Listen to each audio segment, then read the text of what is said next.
Presque 900 000 morts du côté russe. Et je vous passe le nombre du côté ukrainien. Des gens organisent des télétons en Ukraine pour essayer de retrouver leurs proches qui sont certainement décédés et qui doivent en ce moment être stockés dans des camions frigorifiques.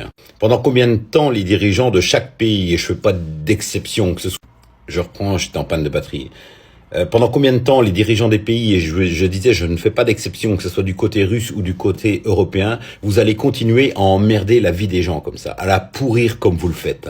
Entre cette guerre qui n'en finit pas et qui pèse sur tout le monde, entre Emmanuel Macron qui considère que un gamin de 14 ans qui tue une surveillante dans un collège est bien moins important que le réchauffement des océans et voire même que c'est un fait divers, entre la guerre civile aux États-Unis, quand je vois toute la souffrance que les dirigeants des pays font endurer à leur peuple, je me pose toujours la question pourquoi les peuples, quitte à souffrir, ne se lèvent pas et s'unissent pas pour aller foutre dehors chacun des dirigeants de chaque pays concerné.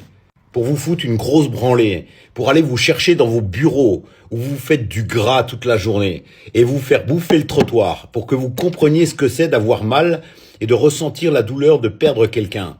Vous nous faites chier, il y en a plein le cul. Je vous le dis, vous avez du bol que les gens soient pas tous comme moi. Moi, on me considère un petit peu comme extrémiste et croyez-moi, j'en suis fier. Je suis peut-être un extrémiste, il y en a qui me disent t'as que de la gueule. Non, j'ai pas que de la gueule. Si je suis parti de France, c'est justement parce que j'étais prêt à passer à un stade supérieur.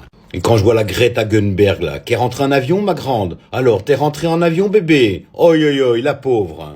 Mais pareil pour les Palestiniens, qu'est-ce que vous foutez encore en Palestine? Quand je vois moi, je suis barré de la France tellement je supportais plus Macron, et vous, en tant que Palestinien, ça fait plus de 75 ans que vous faites taper sur la gueule, putain mais barrez-vous de ce pays.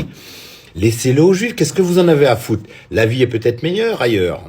En tout cas, quoi qu'il en soit, moi je fais le bilan, j'ai 52 balais, je fais le bilan depuis que je suis gosse de tout ce que j'ai vu passer, et mes conclusions sont les suivantes. Chaque dirigeant de tous les pays du monde ne sont que des baltringues qui exploitent leur peuple et qui organisent en bande organisée. Hein. Attention, c'est pas seulement un, c'est-à-dire quand ils se réunissent soi-disant pour des visites de pays et tout. En fait, ils se mettent d'accord sur la souffrance qu'ils vont faire endurer à leur peuple. Les gens, vous savez, continuez comme vous voulez. Moi, je suis peut-être un cas à part, j'en sais rien. Et si je suis un cas à part, j'en suis très fier. En tout cas, je peux vous dire, je rêve de voir les gens, quelle que soit leur nationalité, parce qu'une nationalité, c'est rien au fond. On s'en carre le coquillard, s'unir et aller chercher les dirigeants de chaque pays pour reprendre la main sur notre vie à nous. Il y en a plein le cul de voir que des espèces de Mongols qui sont financés par notre travail, se permettent de nous faire vivre, soi-disant, une vie d'enfer parce que c'est